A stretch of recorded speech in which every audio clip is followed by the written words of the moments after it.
सद्गुरु वाचुनी संसारी तारक, नसेची निष्टंक आन कोणी।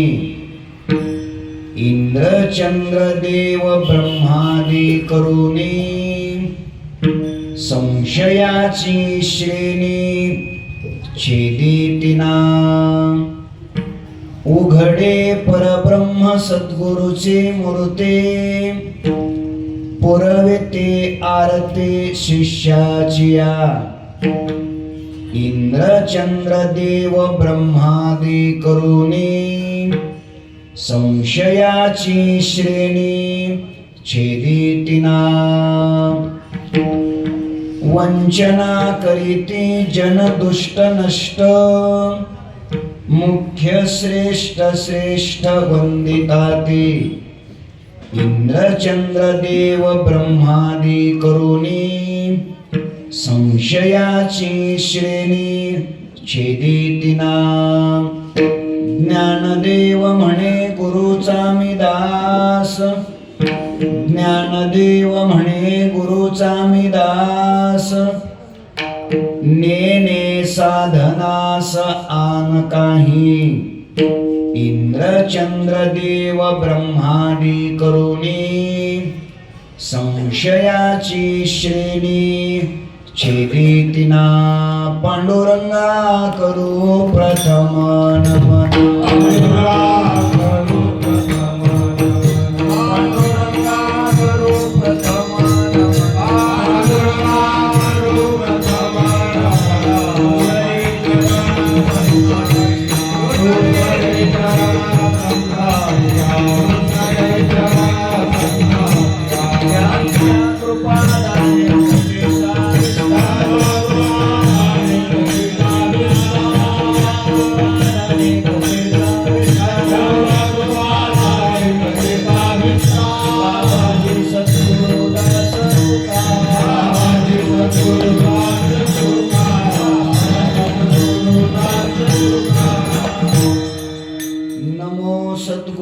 तुकया ज्ञान दीपा। नमो सद्गुरु सच्चिदानंद रूपा। नमो सद्गुरु भक्त कल्याण मूर्ते। नमो सद्गुरु भास्करा पूर्ण कीर्ती। सेवे लागी सेवक झालो, तुमच्या लागलो निज चरणा। अहो स्वामी तुकया देवा, यावरी न करावा अव्हेरू। सद्गुरु वाचुनी संसारी तारक, नसेची निष्टंक आन कोणी। इंद्र चंद्र देव ब्रह्मादी करुणी, संशयाची श्रेणी छेदितिना। ज्ञान कैवल्य तेजोनिधी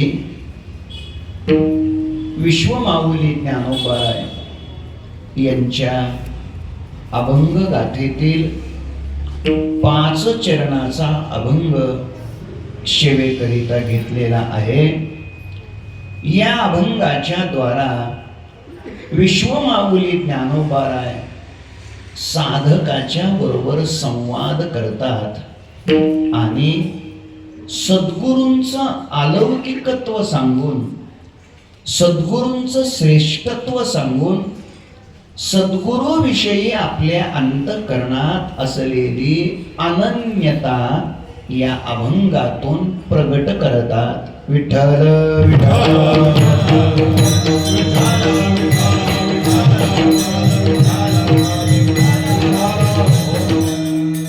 अनंत कोट ब्रह्मांड नायक, अकारण कारण करुणा वरुणालय, अखिल गुणनिधान भक्तवत्सल जगदाधार, रुक्मिणी प्राण संजीवन भगवान श्री पंढरीश परमात्म्याच्या असीम कृपेद्वारा ज्ञान कैवल्य तेजोनिधी विश्वमाऊली ज्ञानोबाराय, वैराग्य शिरोमणी संत हृदय सम्राट विश्ववंद्य जगद्गुरु श्री तुकोबाराय आदी करून सर्व संत महंतांच्या आशीर्वादाने उपस्थित संत महंत भाविक सज्जन माता भगिनी संपूर्ण छत्रपती संभाजीनगर शहरातून, शहराच्या शेजारच्याही विभागातून उपस्थित असलेले वारकरी संप्रदायातील, वारकरी शिक्षण संस्थेतील ज्येष्ठ श्रेष्ठ अध्वर्यू कीर्तनकार, प्रवचनकार, कथाकार, टाळकरी वृंद, गायनाचार्य, मृदंगाचार्य आणि आपण देवरूप श्रोतृवर्ग या सर्वांच्या पवित्र उपस्थितीमध्ये वारकरी संप्रदायाचे थोर संत, श्रीमंत संत, संत श्रेष्ठ शांती ब्रह्मनाथ महाराज यांच्या पवित्र पंचक्रोशीमध्ये ऐतिहासिक असलेल्या धर्मप्रधान श्रद्धा संपन्न अशा या छत्रपती संभाजीनगर या शहरात या ठिकाणी या म्हाडा कॉलनी, श्रद्धा कॉलनी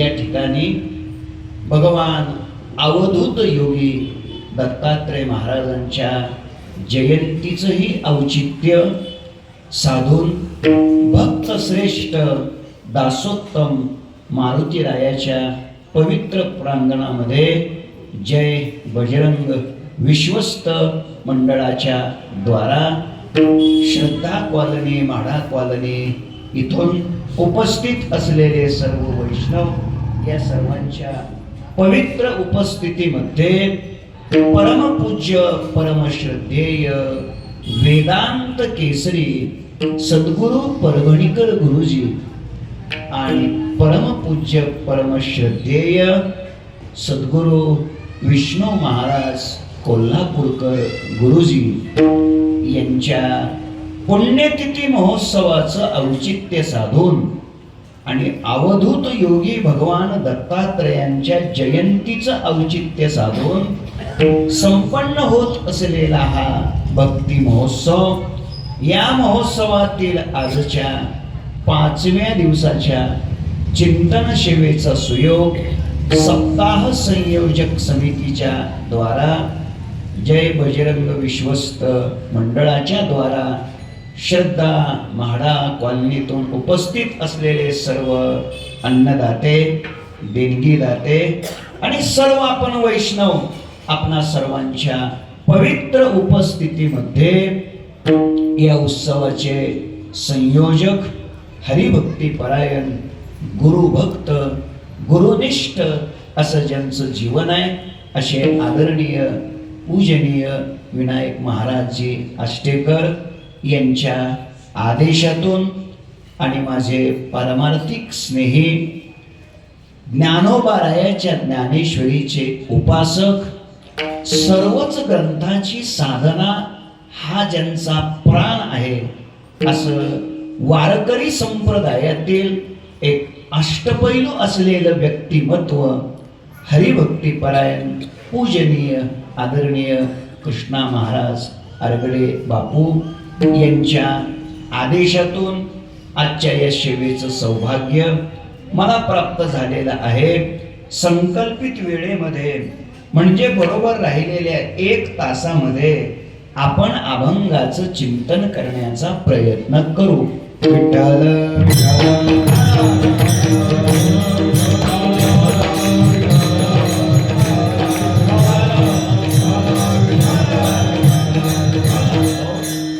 मोठ्या श्रद्धेने अत्यंत उत्साहाने उपस्थित असलेले सर्व वैष्णव, वारकरी संप्रदायातील जुन्या नव्या पिढीतील अत्यंत निष्ठावंत असे टाळकरी या ठिकाणी टाळ घेऊन उभे आहेत. या सर्व गुणीजनांच्या, संत मंडळींच्या सर्वांच्या चरणी मी वंदन करतो, प्रणाम करतो.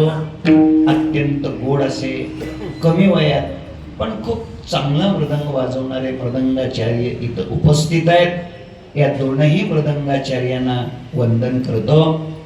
गोड असे वारकरी संप्रदायाचा सर्व पोशाख परिधान करून उभे राहिलेले विनेकरी, त्यांनाही मी मनापासून प्रणाम करतो, वंदन करतो.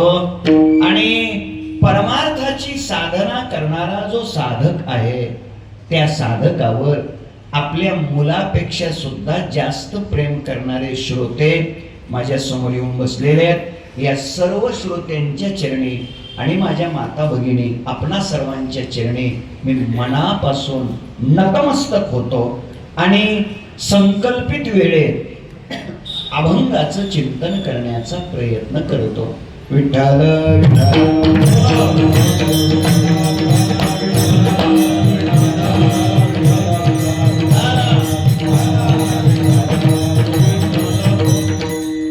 परमपूज्य, परमश्रद्धेय, वेदांत केसरी सद्गुरू परभणीकर गुरुजी आणि भक्ती, ज्ञान आणि वैराग्य याचं एक मूर्तिमंत जीवन म्हणजे प्रातस्मरणीय सद्गुरू विष्णू महाराज कोल्हापूरकर गुरुजी अशा संप्रदायातल्या साधनेचे अनेक साधकांना, अनेक भक्तांना घडवणारे गुरुजी, या दोनही गुरुजींच्या पुण्यतिथीचा औचित्य साधून हा महोत्सव इथे संपन्न होतोय.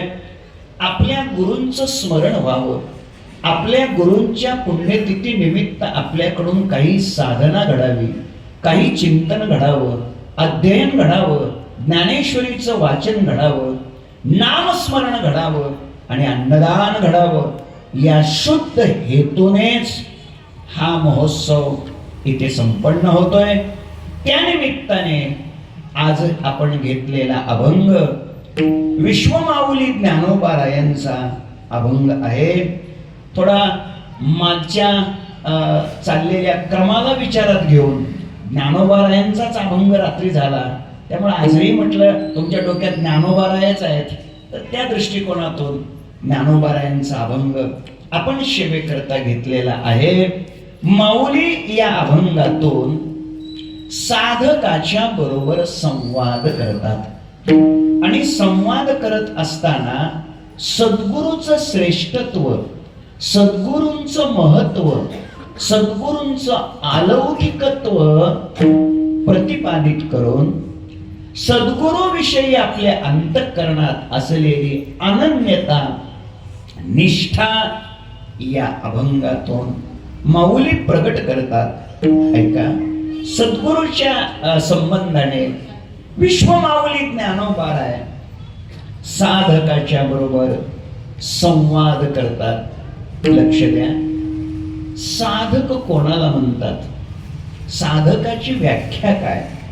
ऐका, साधक त्याला म्हणतात आपल्या जीवनातील संपूर्ण दुःखाचं कारण काय आहे हे ज्याने शोधलंय आणि ते दुःख निवृत्त करण्याकरिता जो रात्रंदिवस प्रयत्न करतो त्याला साधक म्हणतात.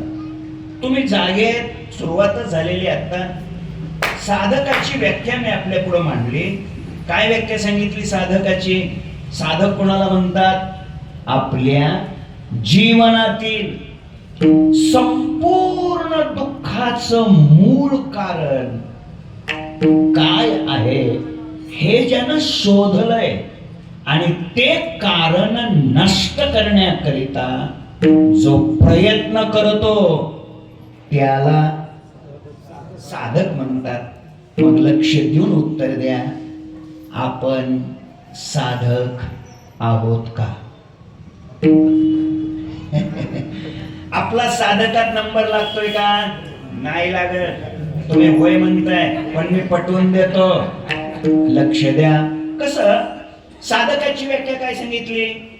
आपल्या संपूर्ण जीवनातील दुःखाचं मूळ कारण ज्यानं शोधलं आणि ते कारण नष्ट करण्याकरता जो प्रयत्न करतो त्याला साधक म्हणतात. मग खरं सांगा, आपण आपल्या जीवनातील संसारातील सगळ्या दुःखाचं कारण काय आहे हे आपण शोधलंय का? तुम्ही जागेत की शोधलंय का? कारण शोधलंय का? नाही शोधलं. उत्तर देतो. का शोधलं नाही? याचं उत्तर आहे, अजून संसारात दुःख आहे असं अजून आपल्याला वाटलंच नाही. तुम्ही जागेत राहील की हे बघा, दुःखाच्या कारणाचा मनुष्य शोध कधी घेतो? जर दुःख आहे असं कळालं.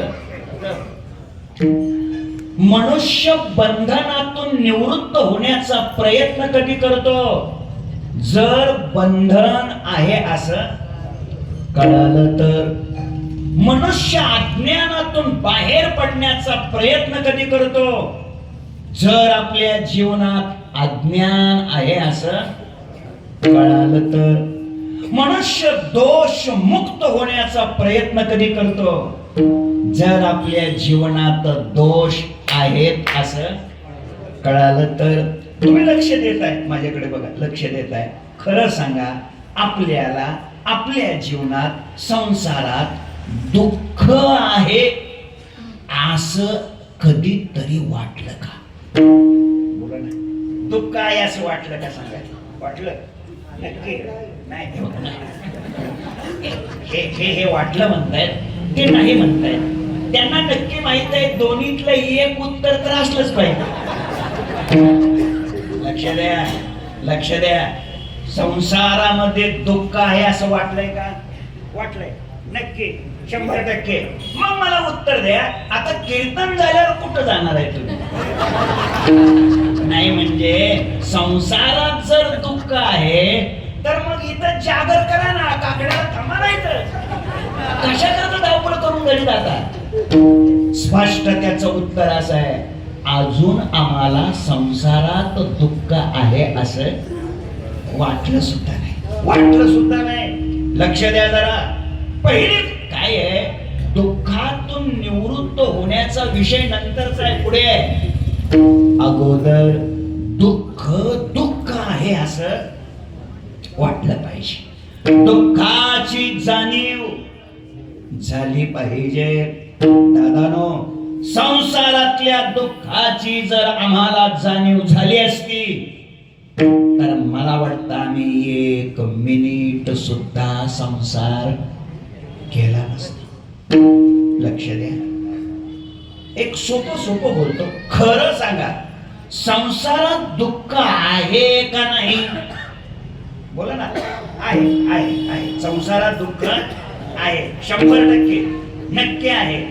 पण मग आता खरं बोला, संसारात दुःख आहे हे कळलंय, पण तरी सुद्धा अजून एक सोपं करतो. आपण मेहनतीने, कष्टाने, जिद्दीने, चिकाटीने, बारकाईने, लक्ष देऊन परमार्थ करतो का संसार करतो? लक्ष देऊन काय करता? बारकाईनं काय करता? चिकाटीनं काय करता? मेहनतीनं काय करता? संसार करता. माझ्या मुद्द्याकडे लक्ष चांगलं द्या. कीर्तन हे प्रोटोकॉल म्हणून कधी ऐकायचं नसतं. कीर्तन हे प्रोसिजर म्हणून कधी ऐकायचं नसतं. कीर्तन लक्ष देऊन ऐकायचं असतं. कीर्तनामध्ये आपला उद्धार झाला पाहिजे, इतकं लक्ष देऊन ऐकलं पाहिजे. मग लक्ष द्या, संसारात दुःख नाही का? आहे आहे, पण आम्हाला संसारात दुःख आहे असं अजून वाटलंच. जर वाटलं असतं तर आम्ही 1 मिनिट सुद्धा संसार केला. अर्थ इतकाच आहे, दुःखाची जाणीव आम्हाला झालेली नाही. विचारा तुकोबार आहे ना, दुःख नाही का हो? महाराज सांगतात, अनेक दुःखे सकळ संसाराची स्थिती, नसाहे नसाहे पाषाण फुटती, भय काप चित्ती भरलासे. तुकोबाराय सांगतात, संसारातलं दुःख ऐकून, संसारातलं दुःख ऐकून पाषाण फुटती. पाषाण कळतंय का तुम्हाला? पाषाण म्हणजे ते पुण्याकडचं पाषाण नव्हे. पाषाण म्हणजे दगड, दगड, बरोबर, दगड. नीट कीर्तन आहे का? तुकोबाराय सांगतात, संसारातलं दुःख ऐकून पाषाण काय होतंय? फुटतंय. पाषाण म्हणजे साप चुकलं. पाषाण म्हणजे जर दगडच असतं तर महाराजांनी गाठेत शब्द दगड लिहिला असता ना. नसाहे दगड फुटती, दगड शब्द नाही लिहिला, शब्द काय लिहिला? पाषाण. जरा लक्ष द्या, दगड वेगळा आणि पाषाण वेगळा, दोन्हीतला फरक सांगतो. दगड कशाला म्हणायचं? जो सहजासहजी फुटतो त्याचं नाव दगड. पाषाण कशाला म्हणायचं? यंत्राच्या साह्यानं सुद्धा जे फुटत नाही त्याचं नाव पाषाण. आम्ही एक जण विचारलं, काहो विहिरीचं काम बंद केलं, पाणी लागलं का? ते म्हणतो, महाराज पाणी नाही लागलं, पाषाण लागलं. कळलं नाही तुम्हाला? म्हणजे जे यंत्राच्या साह्यानं सुद्धा फुटत नाही त्याला पाषाण म्हणायचं. तुकोबाराय सांगतात, असलं पाषाण कसलं? जे यंत्रानं सुद्धा फुटत नाही, असलं पाषाण संसारातली दुःख ऐकून फुटतंय, भोगून नव्हे, फक्त ऐकून. नसाहे पाषाण फुटती. लक्ष चांगलं द्या, मुद्द्याकडे लक्ष द्या.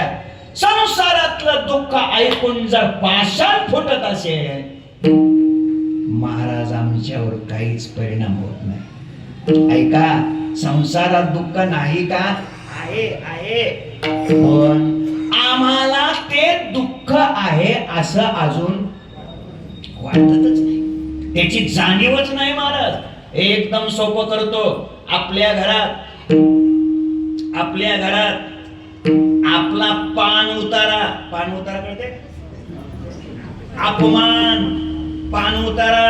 आपल्या घरात आपला पान उतारा कोणी करतोय का नाही करत? बोला की राव, करतात ना? रोज करतात ना? चला लक्ष द्या. तरी सुद्धा आपण ऍडजस्ट करतोच का नाही? दिवसातून कमीत कमी 25 वेळा तरी आपल्याला हेच ऐकावं लागतं. तुम्हाला काय? तुम्हाला थोडी सुद्धा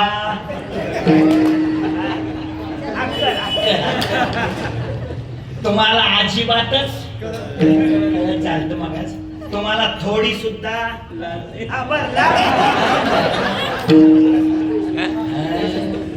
बघा कसं आहे. हे असं आपल्याला कोण म्हणतो? आपला शेजारी म्हणतो.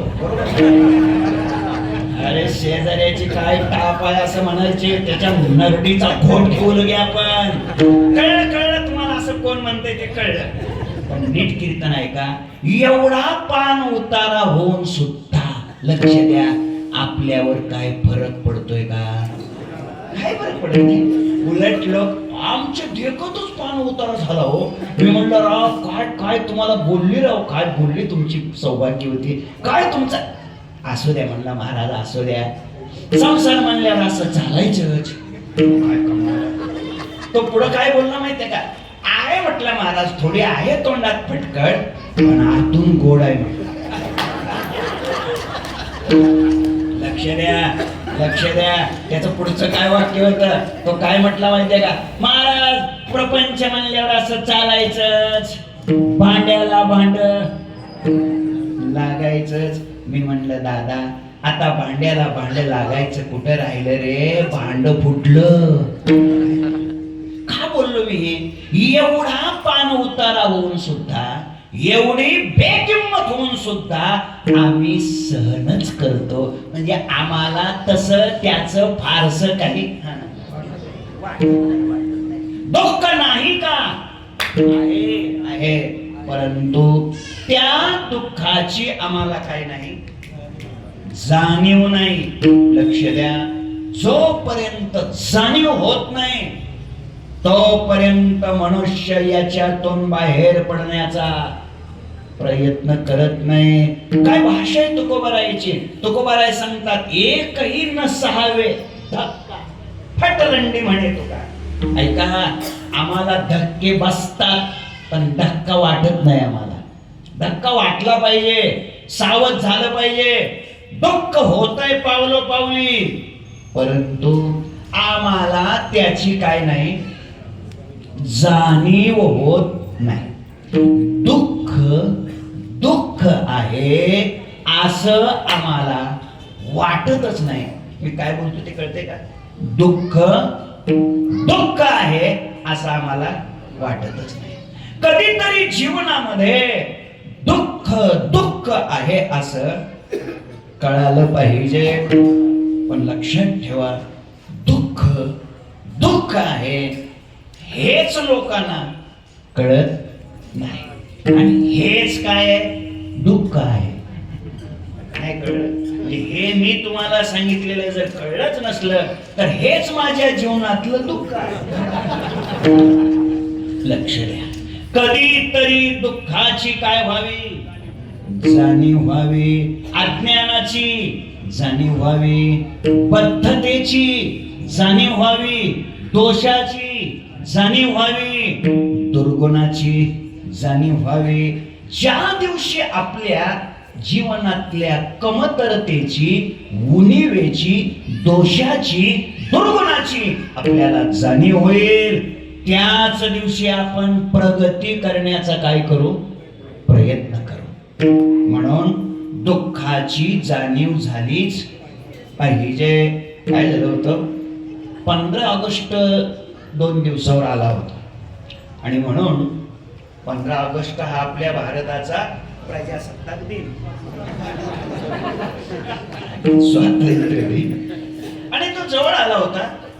आणि म्हणून राजाने सांगितलं आपल्या जेलरला, कैदेचा तो तुरुंगाचा जो जेलर असतो ना अधिकारी, त्याला सांगितलं आपल्या कैदेतले जेवढे कैदी आहेत त्यांना सांगा परवाच्या दिवशी 15 ऑगस्ट आहे, तो भारताचा स्वातंत्र्य दिन आहे आणि 75वा स्वातंत्र्य दिन आहे, अमृत महोत्सवी स्वातंत्र्य दिन आहे.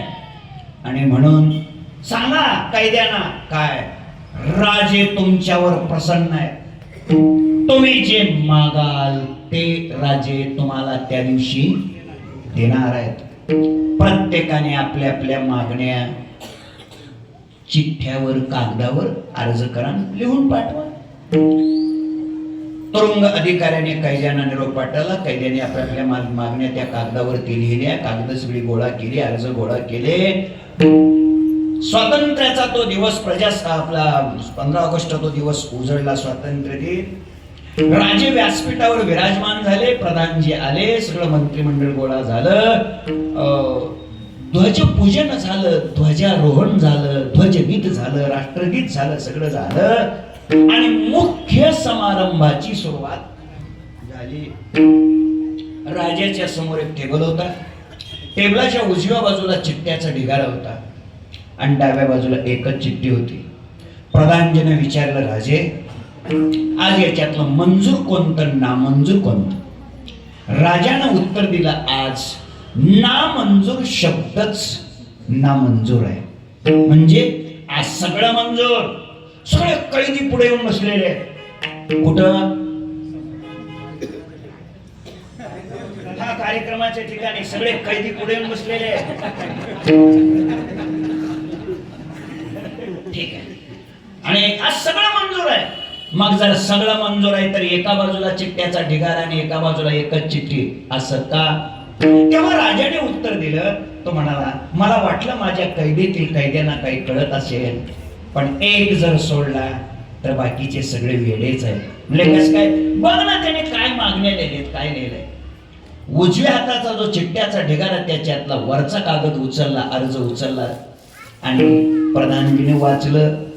कैद्यानं त्याच्यात लिहिलेलं होतं, माननीय महोदय, राजे साहेब, आपल्या चरणसेवेशी विनंती विशेष, मी अमुक अमुक कैदी, माझा सप्रेम जयहरी. आज 15 ऑगस्ट आहे. तुम्ही आज आमच्यावर प्रसन्न आहेत. आम्ही जे मागू ते तुम्ही आम्हाला द्यायला बोलत जाणार तयार आहेत. तर ऐका राजे, आता ऐका तुम्ही, तर ऐका राजे. तो कैदी पुढे काय म्हणतोय? तर ऐका राजे, खरं म्हणजे आपल्या कैदेत आल्यापासून सर्व काही व्यवस्थित चालू आहे. झोपले का तुम्ही?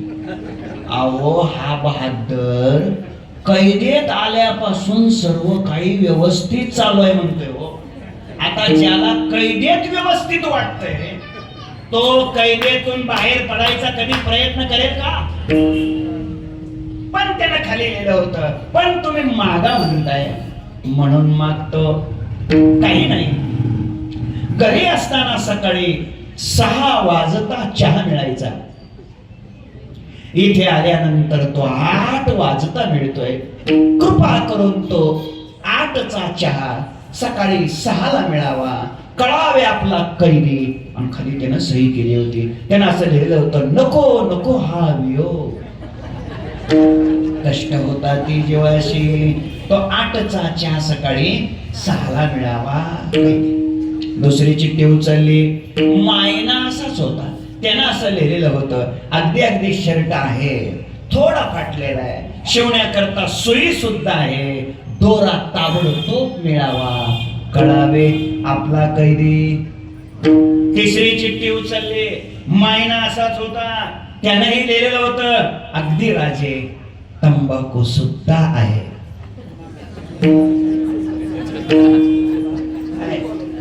सोना सुद्धा आहे, फक्त तो कोरडा आहे, ओला चुना मिळावा, कळावे आपला कैदी. आता मला एकच सांगा, चिठ्ठ्या वाचू का बंद करू? बंद करू ना. नीट कीर्तन आहे का? याच ढिगाऱ्यात आपली चिठ्ठी आहे बरं का. याच ढिगाऱ्यात आपली चिठ्ठी आहे, लक्षात ठेवा. अरे प्रसन्न कोण झालंय? नरेंद्र मोदी. एवढा मोठा माणूस प्रसन्न झाल्यावर तंबाखूला चुना मागायचा असतो ना. आता ऐका, आता डाव्या हाताची चिठ्ठी उचलतो. प्रधानजीने उचलली आणि त्याच्यावर त्यानं लिहिलेलं होतं, मायना असाच होता. त्यानं खाली लिहिलं होतं, राजे, नजर चुकीने, संग दोषाने माझ्याकडून गुन्हा घडला. त्या गुन्ह्याची मला पुरेपूर सजा मिळाली. मी माझ्या आयुष्यात यापुढं असा गुन्हा कधीही करणार नाही. कृपा करून आपण मला आपल्या कैदेतून कायमचं मुक्त करावं, कळावे आपला कैदी. फक्त एकच कैदी शहाणा निघाला. बाकीच्या कैद्यांना कैद आहे हे वाटलंच नाही, तर बाहेर पडण्याचा प्रश्नच कुठे येतोय. ऐका मायबाप, आपलं असंच झालंय. मायेच्या तुरुंगात, अज्ञानाच्या कुलपात, वासनेच्या बेड्याच्या आत तुम्ही आम्ही कित्येक तरी जीव कित्येक तरी जन्मापासून खितपत पडलेलो आहोत. आम्हाला याच्यातून बाहेर पडावं असं कधी वाटतच नाही. आणि म्हणून दादानो, कधीतरी का वाटत नाही? उत्तर आहे, आम्हाला दुःख दुःख आहे असं अजून वाटलंच नाही.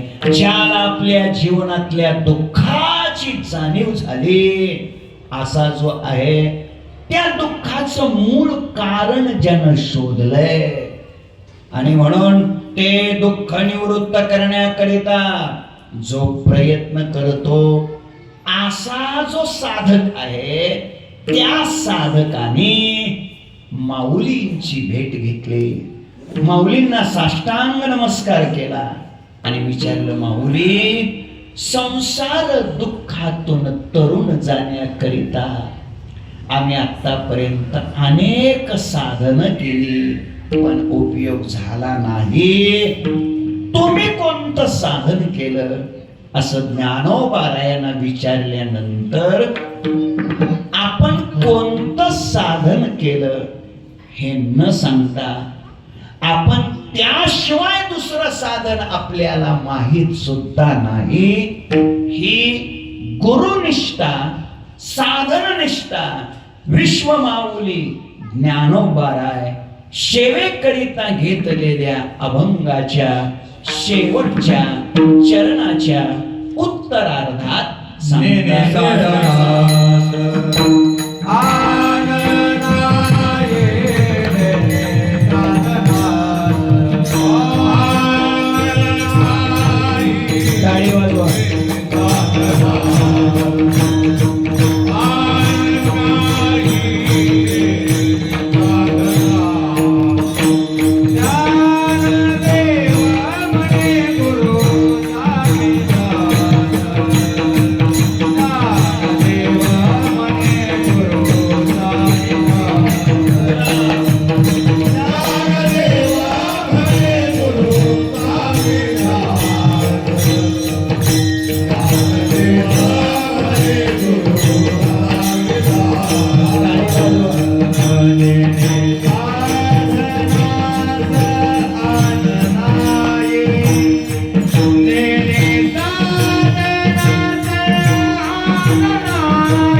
काही साधनास नेणे.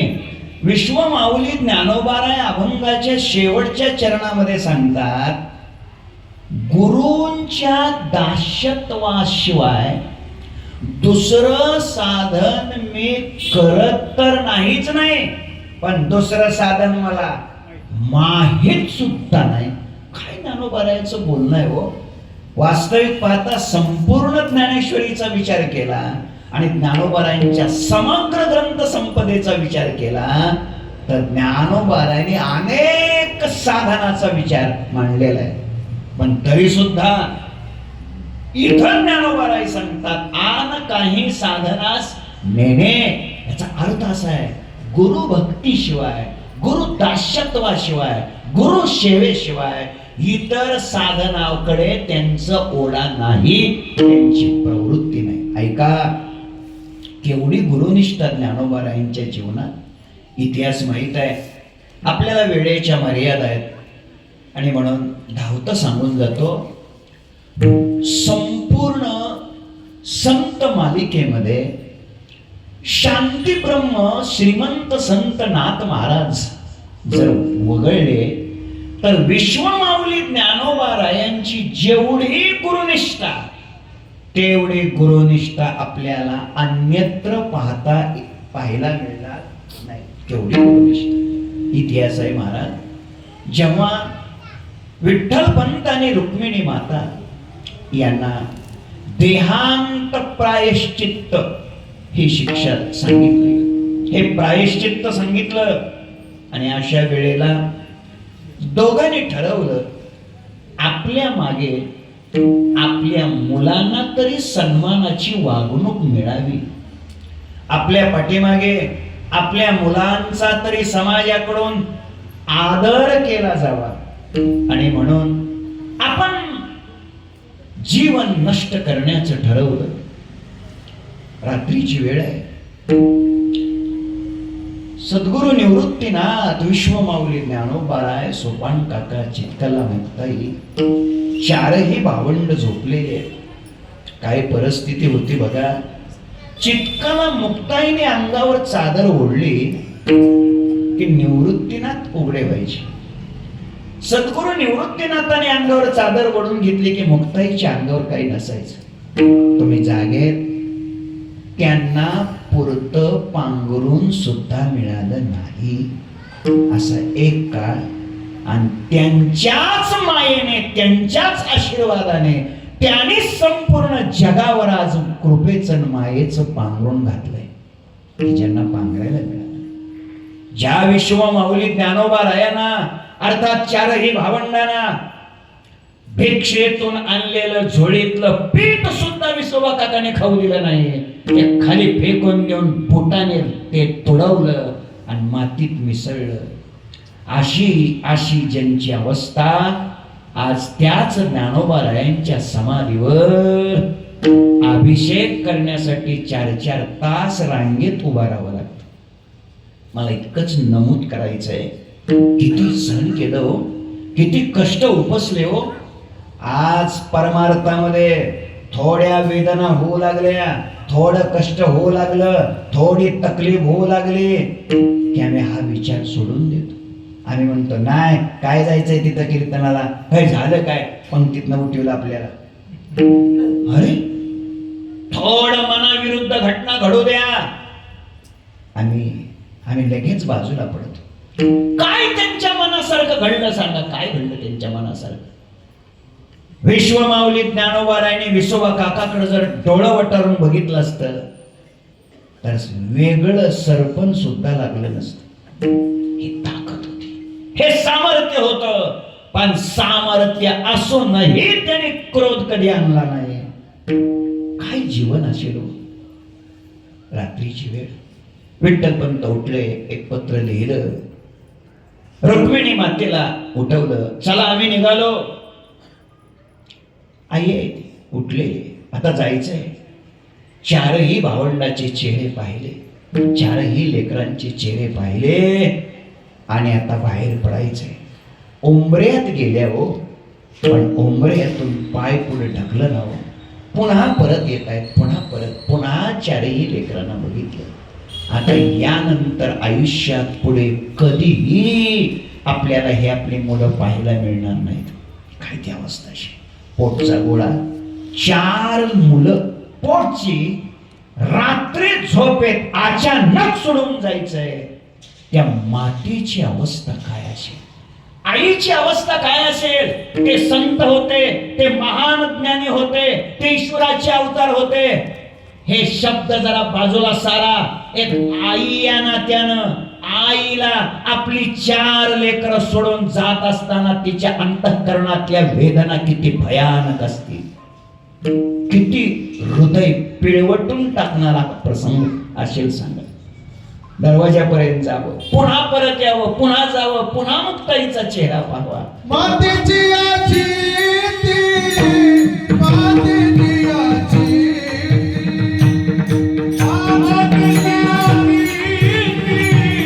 Hallelujah.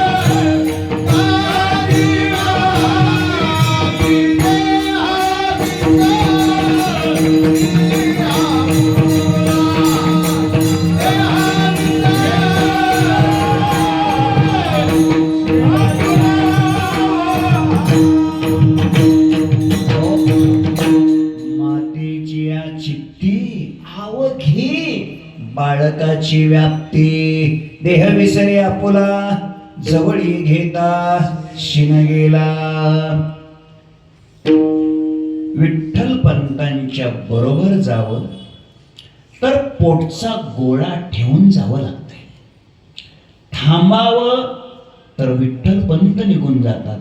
नीट ऐका, काय त्या मातेच्या समोर प्रसंग निर्माण होतोय. पतीच्या बरोबर जाणं हा पतिव्रतेचा धर्म आहे. थांबावं तर धर्म निघून जातोय आणि पतीच्या बरोबर जावं तर पोटचा गोळा स्नेह आडवा येतोय. लक्ष द्या, रुक्मिणी देवीच्या एका हातात स्नेह आहे आणि एका हातात धर्म आहे. धर्माचा विचार करावा तर स्नेह आडवा येतोय, स्नेहाचा विचार करावा धर्म निघून जातोय. जेव्हा जेव्हा महापुरुषाच्या समोर, शूरांच्या समोर, वीरांच्या समोर असा प्रसंग निर्माण झाला, इतिहास सांगतो, तेव्हा तेव्हा त्यांनी स्नेहाला लाथच मारली आणि धर्माचा स्वीकार केला. एकच वाक्यात सांगेल, आधी लगीन आणि मग रायबाचे. मग रायबाचे, रायबाचं लग्न हा स्नेह आहे आणि कोंडाणा सर करणं हा धर्म आहे. माझा मुद्दा इतकाच आहे, जेव्हा जेव्हा शूरांच्या वीरांच्या जीवनात असे प्रसंग येतात तेव्हा त्यांनी स्नेहाचा विचार केला नाही. आई साहेबांनी स्नेह दूर सारला आणि पतिदेवाच्या बरोबर गेल्या, देहांत प्रायचित्त घेतलं. सकाळी सद्गुरू निवृत्तीनाथ उठतायत, पाहतायत, पत्र वाचलं, लक्षात गोष्ट आली. ऐका, ज्ञानोबा नाही उठले, विचारलं आई कुठं आहे, बाबा कुठं आहे, गोष्ट सांगावी लागली. असं असं झालंय. सोपान काका उठले थोड्या वेळात, आई बाबा बाहेर गेले, थोड्या वेळाने येतील. पुन्हा विचारलं, आई बाबा येतील थोड्या वेळाने. 5-10 मिनिटाने चित्काला मुक्ताई, 4-5 वर्षाचं लहान वय आहे. मुक्ताई उठते आणि विचारते, दादा आई कुठं आहे, बाबा कुठं आहेत. म्हणे गेले, येतील, गाव बाहेर गेले, थोड्या वेळाने येतील. आता लहान लेकराचा थोडा वेळ काय लगेच होतो. पुन्हा विचारला, आई कुठं आहे, बाबा. किती वेळ सांगणार, थोड्या वेळाने येतील म्हणून सांगा. मृत्यूवर न येणारे निवृत्तीनाथ, त्यांच्या हे हृदयाचा बांध फुटला आणि सद्गुरु निवृत्तीनाथ ओक्साबोक्षी रडू लागले. निवृत्तीनाथाने सांगितलं, आता आई आणि बाबा येणार नाहीत, ते न येण्याच्या गावाला गेले, ते आता येणार नाहीत. चित्काला मुक्ताईने हंबरडा फोडला, सोपान काकाने टावा फोडला. काय तो प्रसंग, काय ती त्यांच्या जीवनातली अवस्था. निवृत्ती मुक्ताईने पाहुणी काळडोळा, निवृत्ती मुक्ताईने पाहुणी काळडोळा, निवृत्ती मुक्ताईने पाहुणी काळडोळा, निवृत्ती मुक्ताईने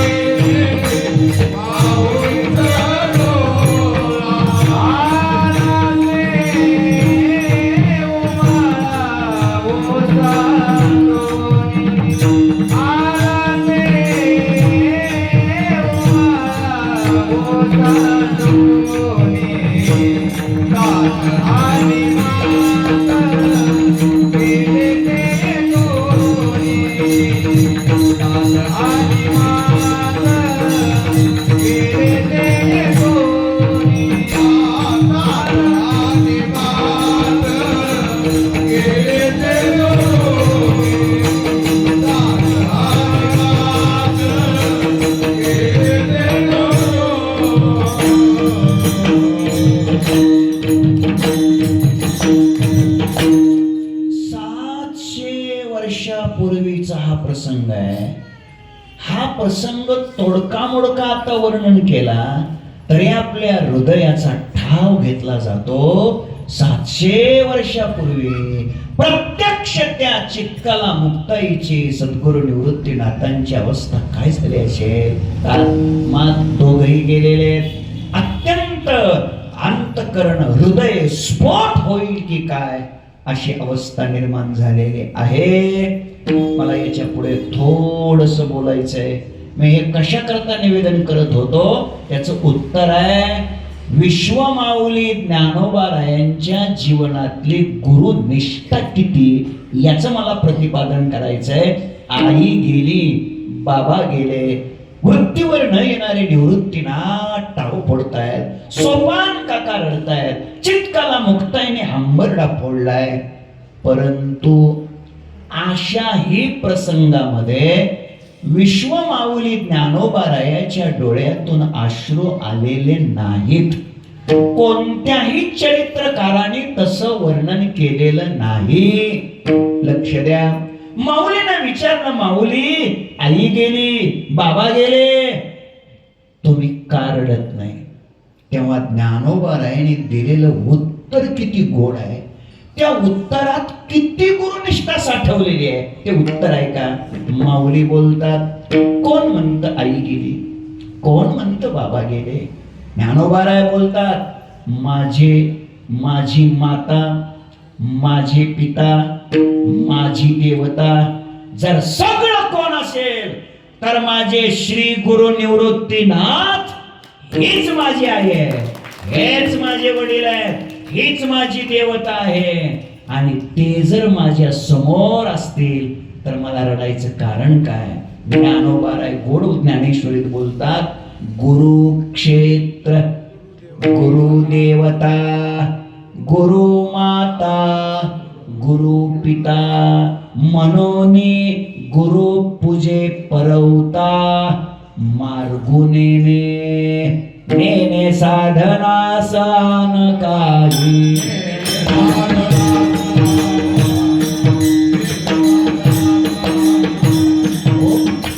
गुरुमाता, गुरुपिता, मनोनी गुरु पूजे परवता, मार्गो नेणे. ज्ञानोबाराय सांगतात, नेणे साधनास अनका हे इतर साधन आम्ही कोणती करत नाही. गुरुची सेवा, गुरुची भक्ती, गुरुची निष्ठा एवढंच साधन माहिती आहे. ज्ञानदेव म्हणे गुरुचा मी दास. ऐका, ज्ञानोबाराय स्वतःला गुरुचा दास म्हणवतात. त्याचे दोन उत्तर देतो. ज्ञानोबाराय स्वतःला निवृत्तीचा दास म्हणून घेतात. ज्ञानेश्वरी ठिकठिकाणी जागोजागी अनेक ठिकाणी असं आलेलं आहे, देवा तुझी गणेशो सकलमती प्रकाशो म्हणे निवृत्ती दासो.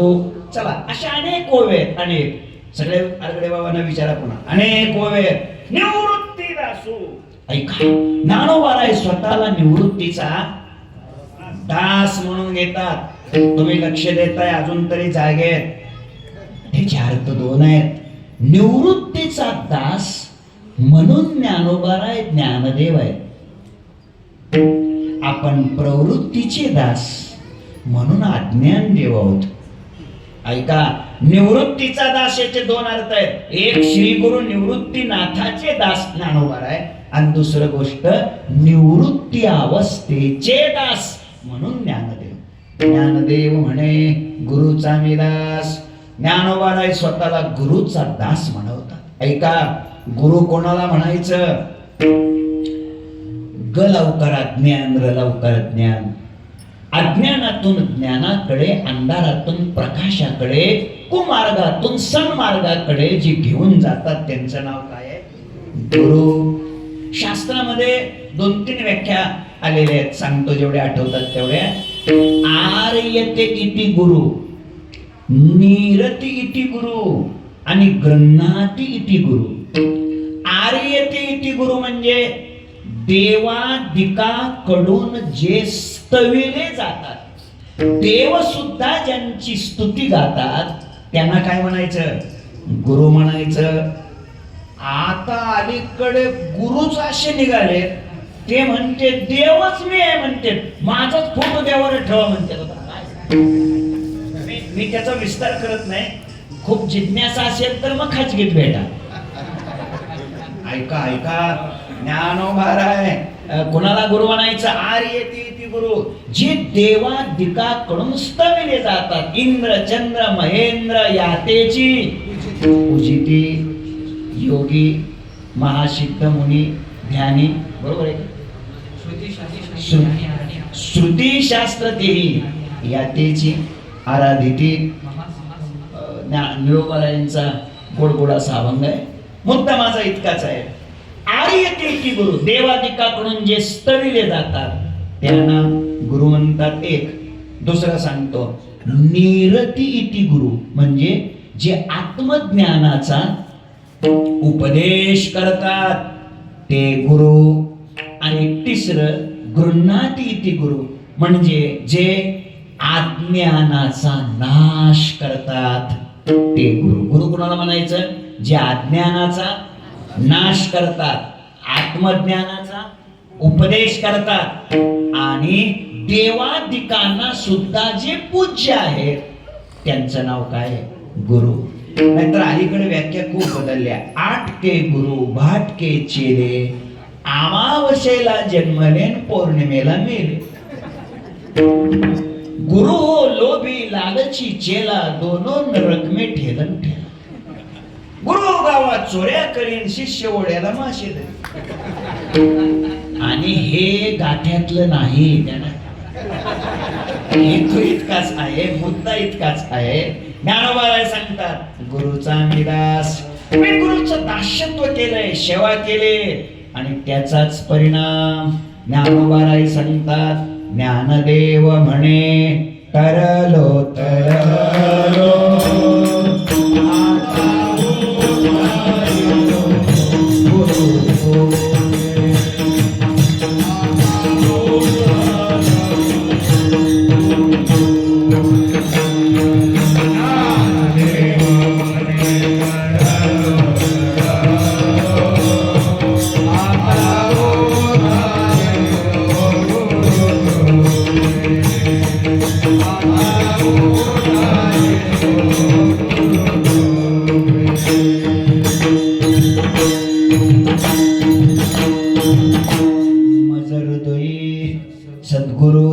जेणे तारेलो हा संसार पुरु, म्हणून विशेष अत्यादरो विवेकावरी, जैसे डोळ्या अंजन भेटे ते वेळी दृष्टीशी फाटा फुटे. मग वास पाहिजे ते प्रगटे, महानिधी का चिंतामणी झालया हाती, सदा विजय वृत्ती मनोरथी तैसा मी पूर्ण काम श्री निवृत्ती ज्ञान देव म्हणे. म्हणून जाणतेने गुरु भजिजे, तिथं जाणतेने गुरु भजिजे आणि ते नेने साधनास आणि काय. ऐका ज्ञानोबर आहे. ज्ञानदेव म्हणे तरलो तरलो. आमचे वैकुंठवासी प्रातस्मरणीय गुरुदेव गुले बाबा, विठ्ठल महाराज गुले बाबा पाठामध्ये सांगत असताना म्हणायचे की बुवा हे तरलो तरलो दोनदा का आलं, तरलो तीनदा का आलं नाही. ते म्हणायचे तरलो जर तीनदा आला असतं तर ब्रह्म निषेधात गेलं असतं. आणि ते म्हणायचे तरलो जर एकदाच आला असतं तर एक अध्यास शिल्लक राहिला असतं. एका तरलो शब्दाने कार्याध्यास सोडवलाय आणि दुसऱ्या तरलो शब्दाने कारणाध्यास सोडवलाय. एका तरलो शब्दाने अहमाध्यास सोडवलाय आणि दुसऱ्या तरलो शब्दाने ममाध्यास उडवलाय. एका तरलो शब्दाने अहंता संपवले आणि दुसऱ्या तरलो शब्दाने ममता संपवली. कारण अहंता आणि ममता या दोन्ही जेव्हा नष्ट होतात तेव्हाच मनुष्य तरतो, तोपर्यंत तरल सिद्ध होत नाही. ज्ञानोबारायची भाषा आहे तैशी अहम ममतेची या लवड सवडी माती न पवतीच बापुडी, मनोनी जन्म मरणाची धुथडी ढवळत ठेली. ती अहंता आणि ममता नष्ट करण्याचं काम सद्गुरू करतात. म्हणून ज्ञानोबाराय सांगतात तरलो तरलो. काय गोड गोड भाषा आहे ज्ञानोबारायची भाषा आहे. एकदा का श्री गुरुची कृपा झाली ना की मग जीवनामध्ये संसार सुद्धा मोक्षमय होतो. मोक्षमय कितीतरी आठवतात तिथे सांगा बोली. लगेच ज्ञानोबाराय सांगतात संसार तया गावा गेला साता पांडवा, तो होऊन ठाक्या गवा मोक्षाचाची. आता आठवली तया परी श्री गुरु करीती जय अंगीकारो तैभोनी ठाके संसारो मोक्ष मया घवा. हे सामर्थ्य श्री गुरु मध्ये आहे आणि म्हणून श्री गुरु संसारातून तारतात. माऊलीला विचारलं, माऊली आम्ही तर अनेक असं ऐकलंय की संसारातून देव तारतो, असंही आम्ही ऐकलंय. म्हणून शरण जावे सर्व भावे तो हा उतरी, असं आम्ही ऐकलंय. या सप्त्यात ऐकलंय आहे ना, सत्यात ऐकलंय आम्ही. तो हा उतरी भव सागर तरता कार्य करीतचा चिंता पहिलं उभा दाता कटी कर ठेवून या, असं आम्ही ऐकलंय. संसार सागरातून देव तारतो असं आम्ही ऐकलंय. माऊली सांगा संसार सागरातून कोण तारत? ज्ञानोबाराय सांगतात संसार सागरातून फक्त सद्गुरूच तारतात, त्यांच्याशिवाय दुसरं कोणी तारू शकत नाही. हा अभिप्राय माऊली अभंगाच्या पहिल्या चरणात सांगतात.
संसारी तारक नशेची निष्ठंक आन कोणी. लक्ष द्या, माऊली सांगतात सद्गुरू शिवाय संसारातून दुसरं कोणी तारू शकत नाही. असं नाही, नाहीच. माता पिता बंधू बहिणी कोणी न पावते देवा. माता पिता बंधू बहिणी कोणी न पावते देवा. इष्ट मित्र स्वजन सखे येतो सुखाची मान. इष्ट मित्र स्वजन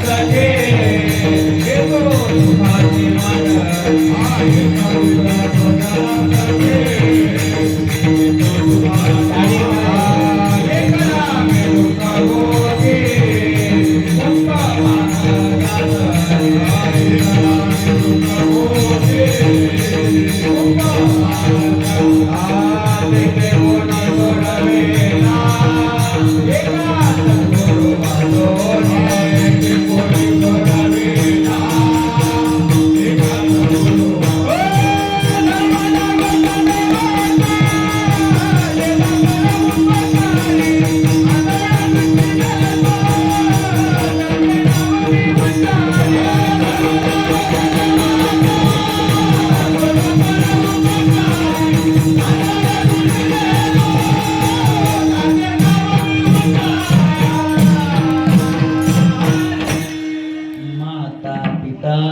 बंधू बहिणी कोणी नपवती निर्वाणी. इष्ट मित्र स्वजन सखे हे तो सुखाची मांडणी. एकला मी दुःख भोगे कुंभपाक चाचणे. तेथे कोणी सोडविना एका सद्गुरु वाचुने.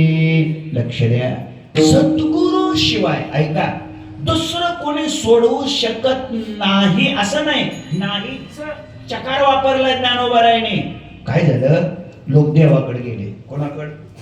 देवाकडे गेले आणि देवाला विचारलं की आम्ही तर असं ऐकलंय की संसार सागरातून तुम्ही सोडवता म्हणून, तारता म्हणून. आणि ज्ञानोबाराय तर सांगतात सद्गुरु शिवाय दुसरं कोणी तारू शकत नाही. काय असतं, वाक्यात च आलं, चकार आला की तो इतराची व्यावृत्ती करतो. आता त्याचा दृष्टांत घेऊन वेळ घालवत नाही.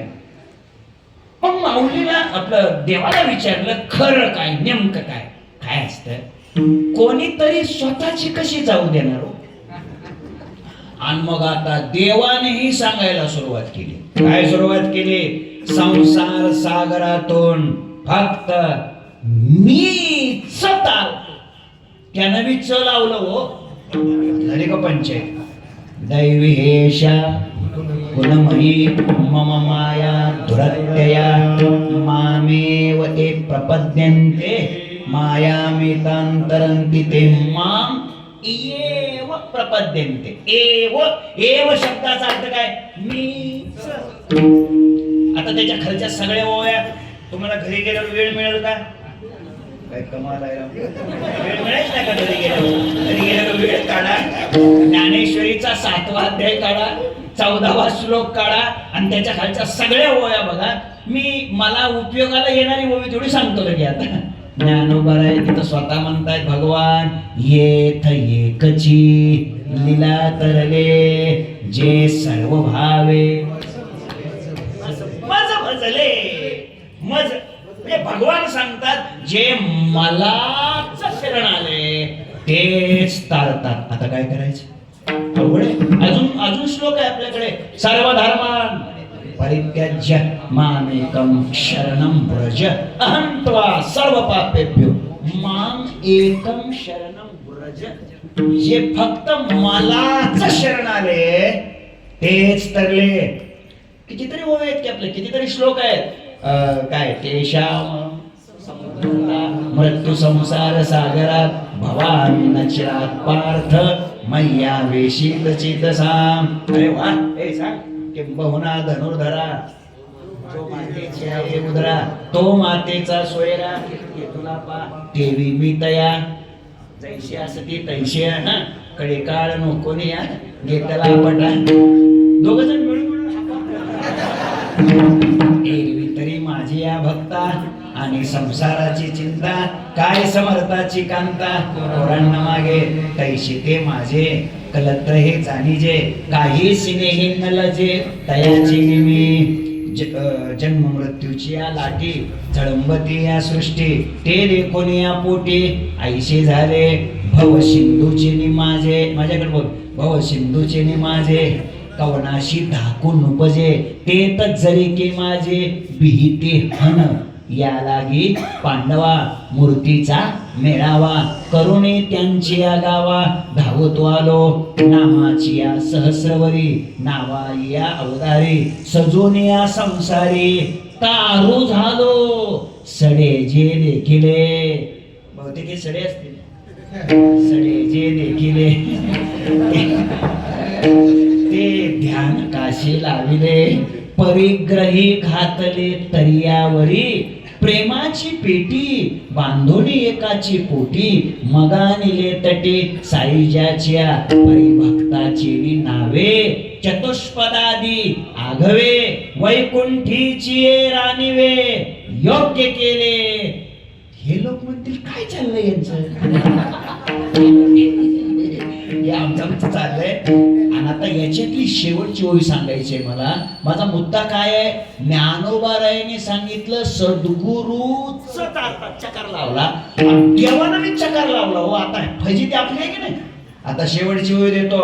भगवान सांगतात म्हणून माझी या भक्ता नाही एकही चिंता तया ते समुद्धारता आधी मी सदा.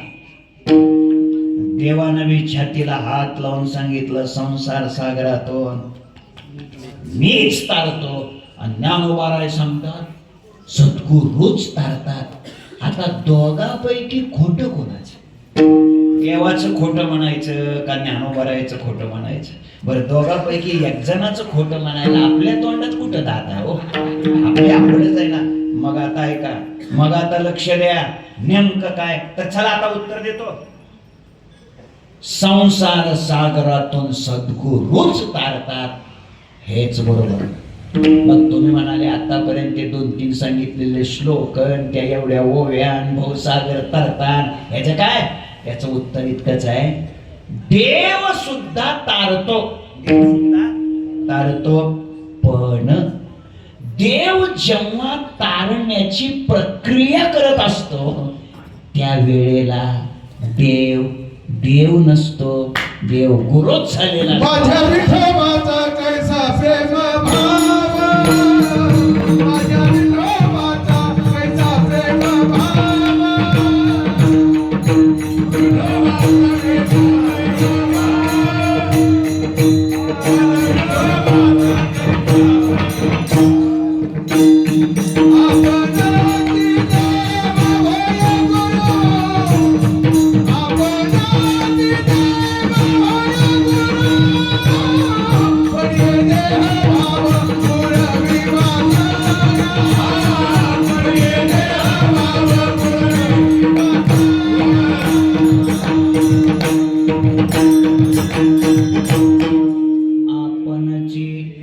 देव होय गुरु. लक्ष द्या, तारण्याची प्रत्यक्ष प्रक्रिया जेव्हा चालू असते, ऐकताय का, तेव्हा देव देव नसतो, तो काय झालेला असतो? गुरुच झालेला असतो.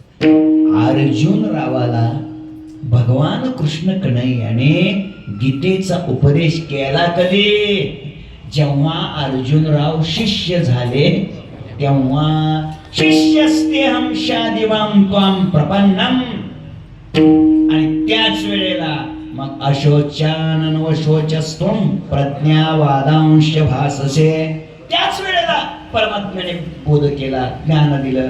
आता ती ओवी सांगतो 7व्या अध्यायातली, येत एकची लीला तरले, जे सर्व भावे तया आईलीच धडे सरले, मायाजळ. बरोबर बरोबर, पण त्याच्या खालच्या ओळी पाठ करा की, त्याच्या खालच्या ओळीले गोड आहे, त्याच्या खाली ज्ञानोबाराय बोलतात, जया सद्गुरु तारू पुढे, जे अनुभवाचे काशे गाडे, आत्मनिवेदन तरांडे आकळले, जे गोड ओवी आहे त्याच्या खालच्या अजून 2-3 आहेत, सगळ्या काय पाठ नाहीत बघा आता, लईच गोड आहे खरं, ते सांगतो ना. ऐका काय, विकल्पाची झुळका चुकावणी, अनुरागाचा निरुतावणी पाणी ढाळू, अशा गोड ओव्या आहेत. माझा मुद्दा इतकाच आहे, तारण्याची प्रक्रिया जेव्हा चालू असते तेव्हा देव देव नसतो, देव गुरुच झालेला असतो. म्हणून सद्गुरु वाचोनी संसारी तारक, नशेची निष्ठंक आण कोणी. आपली वेळ संपलेली आहे. पहिल्या आता काय 8 ते 10ची वेळ आहे ना, वेळ आपली संपलेली आहे. लक्षात ठेवा, एक ते 1.5 मिनिटात मी थांबणार आहे. पहिल्या चरणातून 3 महत्वाचे मुद्दे तुमच्या डोळ्यापुढे घ्या. पहिली गोष्ट, सद्गुरु कोणाला म्हणायचं, एक. दुसरी गोष्ट, सद्गुरु संसारातून तारतात म्हणजे काय, आणि तिसरी गोष्ट, ज्या संसारातून तारतात तो नेमका संसार काय. अशा 3 प्रश्नाची उत्तर मी आपल्या पुढे सांगण्याचा प्रयत्न करतो आणि आजची सेवा समाप्त करतो. ऐका, तुम्हाला बहुतेक जरा कसं तरी वाटलं असेल, लगेच कसं काय तुम्ही संपवताय, पण हे उत्तर सांगायला सुद्धा 1.5 तास जाणार.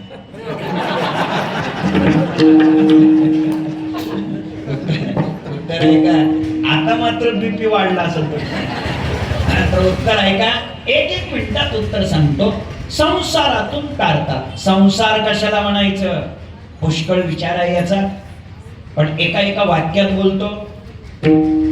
घरदार, मुलं बाळ, शेतीभाडी, उद्योगधंदा, व्यवसाय, नोकरी याला संत संसार म्हणत नाही. मग संसार कशाला म्हणायचं? बस पुष्कळ व्याख्या तुमच्या पाठ आहेत. मी एक महत्वाची व्याख्या देतो. तुकोबारायची व्याख्या भरपूर आहे. रुसलो संसारा आम्या पाणी परा आपपर भाव या द्वैताला तुकोबाराय संसार म्हणतात. मनोनी रुसलो संसारा सर्प हा विकार पांढरा तुझशी अंतर रे दातारा याची दावेदारा निमित्त म्हणजे विकाराला तुकोबाराय संसार म्हणतात.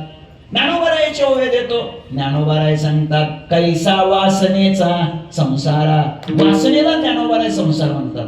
किंवा तरी देहादिक हे संसारे जे मांडले शे गुडपेरे देह तादात्म्य याला ज्ञानोबाराय संसार म्हणतात.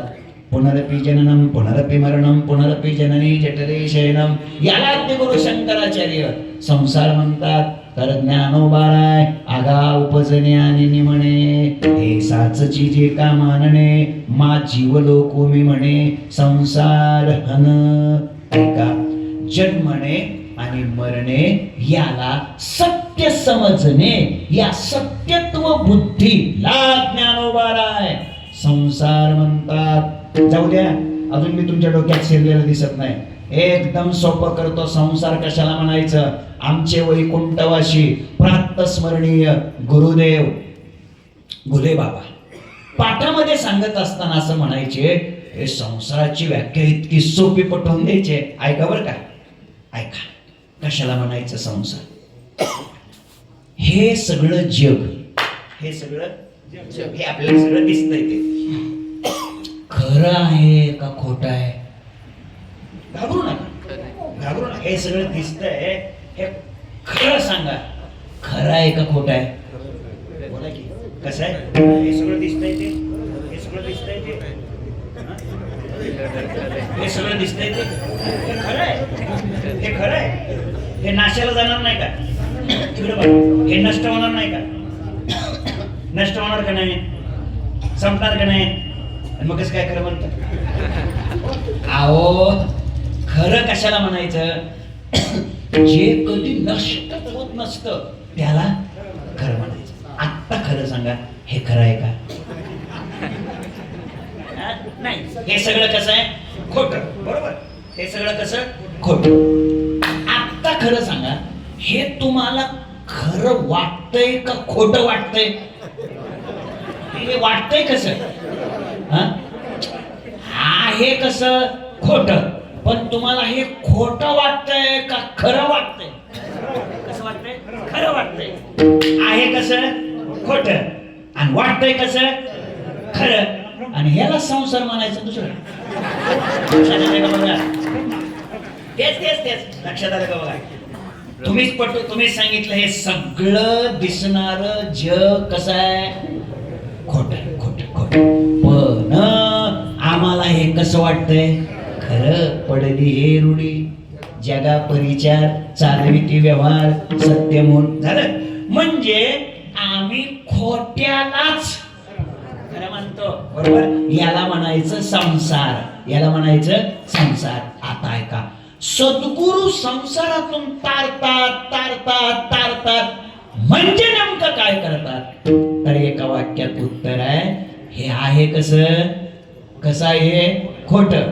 वाटतंय कसं? खरं. मग सद्गुरु संसारातून तारतात म्हणजे काय करतात? तर हे सद्गुरु आपल्याला हे सगळं जग खोटच आहे असं पक्क पटवून देतात. त्याला म्हणायचं सद्गुरु संसारातून तारतात. आणि दादानो ऐका बरं का हे सगळं जग खोटं आहे असं जर कळलं तर माणूस भ्रष्टाचार करील का? स्वयनाचार करील का? अत्याचार करील का? व्यभिचार करील का? अनाचार करील का?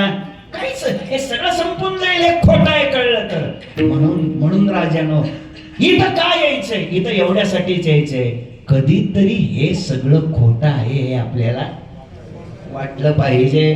ज्ञानोबाराय सांगतात जे जे देखणे सकळ ते हे स्वप्नीचे मृगजळ म्हणून चिंते चरण कमळ रखुमा देवीवराचे.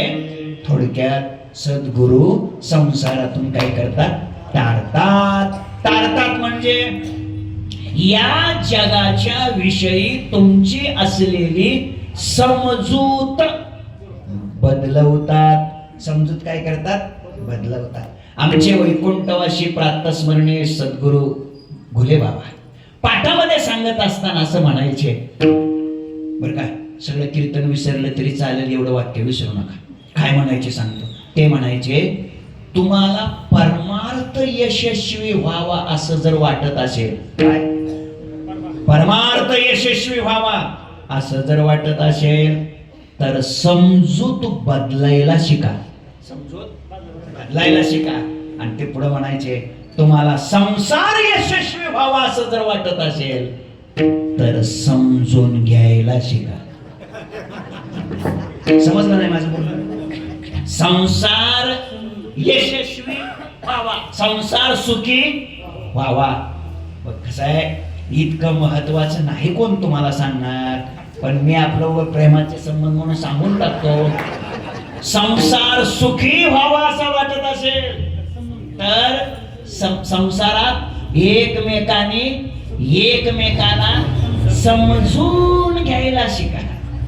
पत्नीनं पतीला समजून घेतलं पाहिजे, पतीनं पत्नीला समजून घेतलं पाहिजे, सासूनं सुनेला समजून घेतलं पाहिजे, सुनेनं सासूला समजून घेतलं पाहिजे. आता मला काय म्हणायचं ते सगळं समजून घ्या तुम्ही. चला ऐका,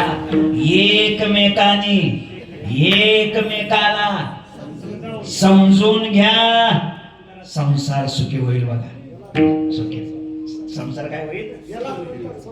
बस त्याच्यातून सुखी व्हाल तुम्ही. एकमेकाला काय करायचं? आता मी ऐका, मी जे सांगतोय ते तुम्ही समजून घ्या. हे समजून घ्या, हे लक्षात ठेवा. हा, मी जे सांगतोय ते तुम्ही ऐका.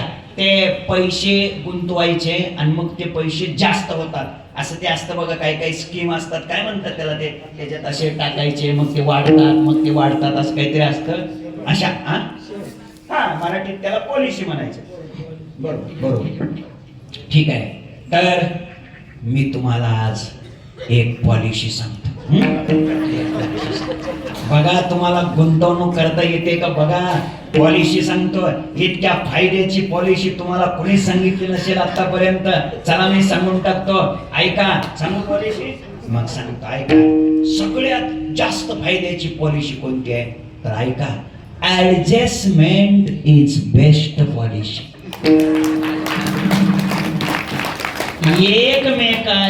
एकमेकाला बस समजून घेणं, याच्यासारखी जगात दुसरी कोणती पॉलिसी नाही. तुमच्या रोजच्या प्रपंचात, रोजच्या संसारात जर सुख समाधान नांदावं वाटत असेल तर एकमेकाला समजून घ्या, संसार सुखी.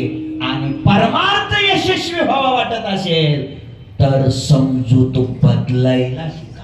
समजूत बदलली पाहिजे. जगाच्या विषयाची समजूत बदला. आणि ते बदलवण्याचं काम कोण करतात तर संत करतात. बोध दिला माझं सांगा ते मार्ग दाविला नीट, भ्रांती हे समोर गेली, दिसू लागली वाट, नाचत प्रेम छंदे चालू लागलो सपाट, एका जनार्दनी पावलो पंढरी पेठ. आणि मग हे सगळं कोण करतं? सद्गुरु करतं. सद्गुरु शिवाय दुसरं कोणी करू शकत नाही. इंद्रचंद्र देव ब्रह्मादी करुणी संशयाची श्रेणी छेदितिना. मग गुरु कसे आहेत? उघडे परब्रह्म सद्गुरूची मूर्ती, पुरविते आरते शिष्याची या वंचना करीते, जनदुष्ट नष्ट मुख्य श्रेष्ठ वंदिता ते. एका काय म्हणे, गुरुचा मिलास नेणे साधनास, अन काही विठोबार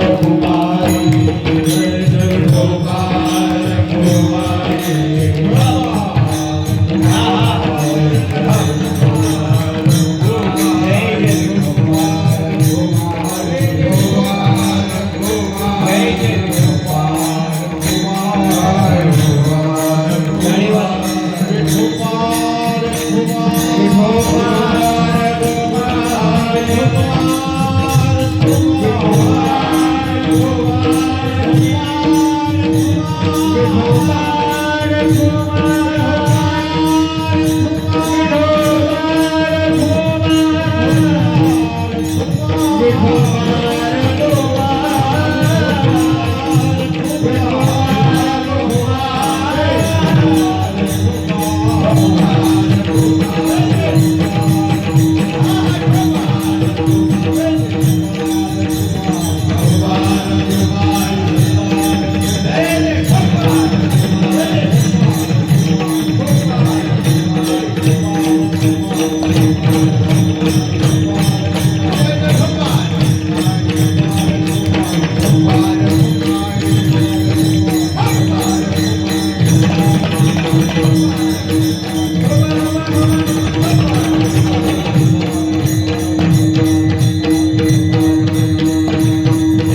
एक 2-3 मिनिटांमध्ये आपण थांबूया.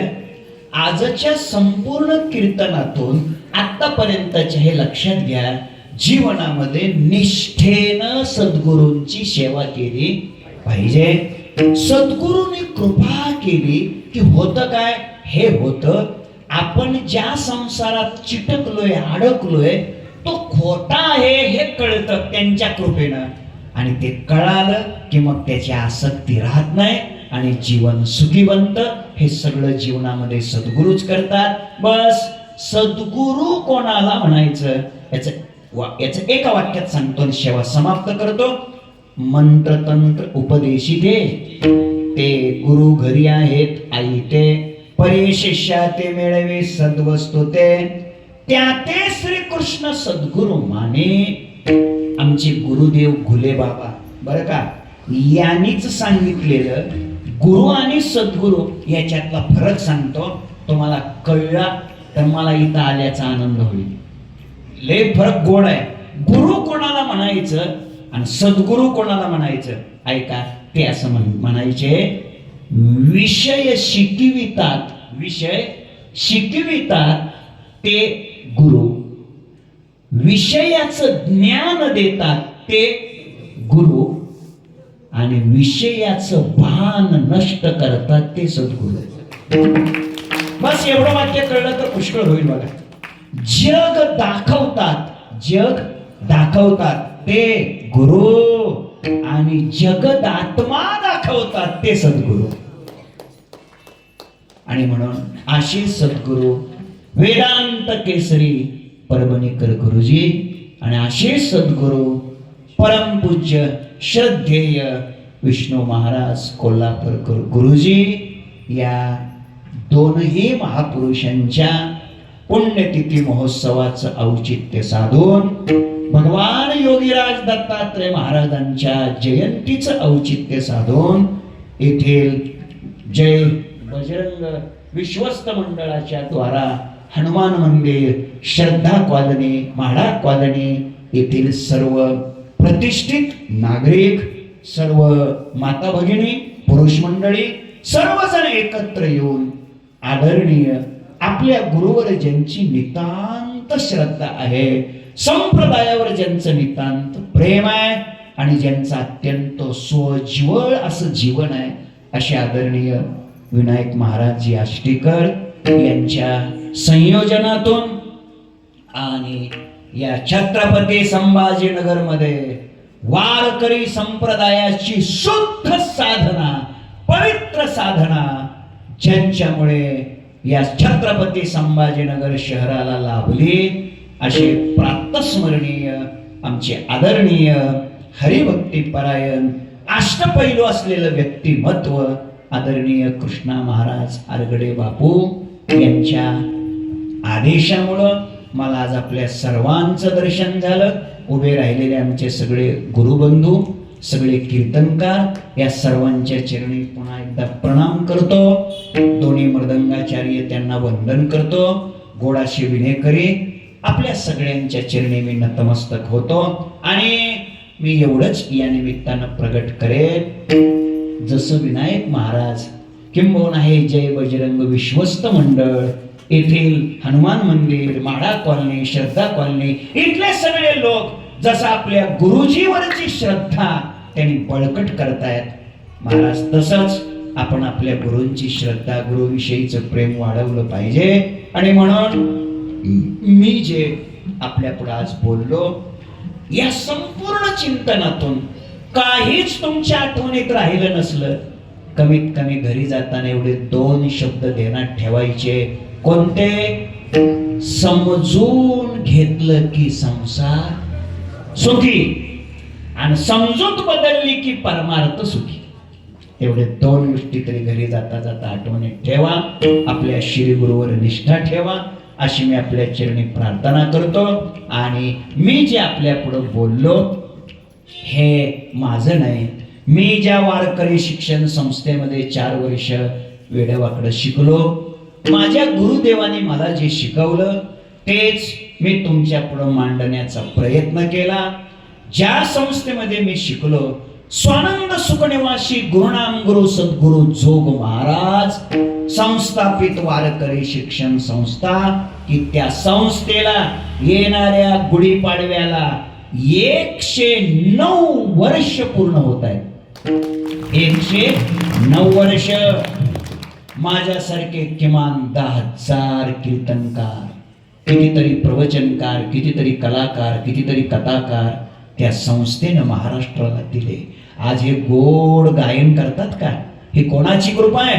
वैकुंठवासी प्रातस्मरणीय भजन भीष्म भोदेबाबांची कृपा आहे. हे उत्तम मृदंग वाजवतात, हे कोणाची कृपा आहे? वैकुंठवासी प्रातस्मरणीय गुरुदेव मृदंग भीष्माचार्य वैद्य बाबांची कृपा आहे. कदाचित तुम्ही त्यांना बघितलं बी नसेल, पण तुमचे गुरु तिकडे शिकले असतील, त्यांचे गुरु तरी किमान तिकडे किंवा त्यांचे गुरु तिथं शिकले असतील. हे लक्षात ठेवा. आज महाराष्ट्रातलं जे माणूसपण आहे त्याच्यात संस्थेचा सिंहाचा वाटा आहे. आणि म्हणून मायबाप माझी विनंती आहे, ही अशी एक संस्था आहे, इथं शिक्षकाला पगार नाही, विद्यार्थ्याला फी नाही. रात्री संस्थेचे परीक्षक, बरोबर आहे राम महाराज, त्यांचं कीर्तन झालं, ते संस्थेचे परीक्षक आहेत. उद्याही संस्थेचेच इथं महाराज येणार आहेत. आणि म्हणून माझी विनंती आहे, अशी जी संस्था आहे या संस्थेत गेल्या 9 वर्षापूर्वी संस्थेचे अवघ्या महाराष्ट्राचे गुरु प्रातस्मरणीय शांती ब्रह्म गुरुदेव कुरेकर बाबा आणि संस्थेचे विद्यमान अध्यक्ष प्रातस्मरणीय माझे श्री गुरु संदीपान महाराज यांनी ठरवलं, संस्थेत शिकणाऱ्या मुलांना सकाळी नाश्ता द्यायचा, संध्याकाळचं जेवण द्यायचं. कारण दुपारी मधुकरी मागावी लागते, तीच मधुकरी रात्री खायची. कधी पुरते, कधी पुरत नाही, कधी ती शिळी होते, कधी भाकरी भाजी विटून जाते, मुलं उपवाशी झोपतात. आणि म्हणून मुलांना अन्न मिळालं पाहिजे. 9 वर्षापूर्वी अन्नपूर्णा योजना करायची ठरली. आणि कसं चालवायचं? 400 मुलांना सकाळचा नाश्ता, संध्याकाळचं जेवण द्यायला किमान 15,000 ते 20,000 रुपये लागतील. एवढे रोज आले पाहिजेत. याकरता 2 ते 2.5 कोटी रुपये बँकेत टाकायचे ठरले. आणि हे ज्या क्षणाला ठरलं त्याच क्षणाला पहिले 1 लाख रुपये देण्याचं भाग्य 9 वर्षापूर्वी मला लाभलं. आणि पहिल्या 10 मिनिटात 37 लाख रुपये गोळा झाले. दुसऱ्या दिवशी सकाळपर्यंत 51 लाख गोळा झाले. आज त्या योजनेत 2 ते 2.5 कोटी रुपये जमा आहेत. आणि त्याच्या व्याजावर हे काम उत्तम चालू आहे. कदाचित तुम्ही म्हणाल, मग तुम्ही आता हे आम्हाला का सांगितलं? त्याचं कारण आहे, आता संस्थेतल्या मुलांची संख्या वाढलेली आहे. जवळपास 600 विद्यार्थ्यांची संख्या झालेली आहे. 9 वर्षापूर्वीचे अन्नधान्याचे, भाजीपाल्याचे भाव आणि आजचे भाव वाढलेले आहेत. आणि राष्ट्रीयकृत बँकातला व्याजदर कमी झालेला आहे. म्हणून वर्षाला 12 लाख रुपये व्याज येत आहे आणि 24 लाख रुपयाचा खर्च होतोय. योजना चालली पाहिजे. मुलांना सकाळचा नाश्ता आणि संध्याकाळचं जेवण मिळालं पाहिजे. याकरता आमची सर्व विश्वस्तांनी, अध्यक्षांनी सर्वांनी एकत्र बसून निर्णय झाला. गुरुदेव कुरेकर बाबांच्या आज्ञेनं ठरलं की हा 2.5 कोटीचा निधी 5 कोटीपर्यंत न्यायचा असं ठरलं. आणि मागच्या 10-15 दिवसापासून त्या पद्धतीनं आम्ही प्रयत्न करतोय. माझी आपणा सर्वांना विनंती आहे, तुमच्या कष्टाचा, तुमच्या मेहनतीचा एक तरी घास गाथा ज्ञानेश्वरी भागवत गीता या ग्रंथाचं अध्ययन करणारा, रोज ज्ञानोबारायाचं दर्शन घेणारा, रोज जोग महाराजाचं दर्शन घेणारा, रोज इंद्रायणीचं तीर्थ घेणारा आणि रोज कुरेकर बाबांचं दर्शन घेणारा जो साधक आहे, जो विद्यार्थी आहे, याच्या मुखामध्ये तीर्थक्षेत्र आळंदी सारख्या पवित्र तीर्थामध्ये आपल्या कष्टाचा एखादा तरी घास मिळावा. याकरता माझी आपणास विनंती आहे, आपण या योजनेत सहभागी व्हा. 2.5 कोटीचा टप्पा आपल्याला गाठायचा आहे. तुमची इथं संख्या थोडी कमी आहे म्हणून मी अधिक तुम्हाला त्रास देणार नाही. आपल्या सगळ्याकडून मिळून कमीत कमी एक 50,000 रुपये या अन्नदानासाठी आपण सगळ्यांनी द्यावे अशी मी आपल्याला विनंती करतो.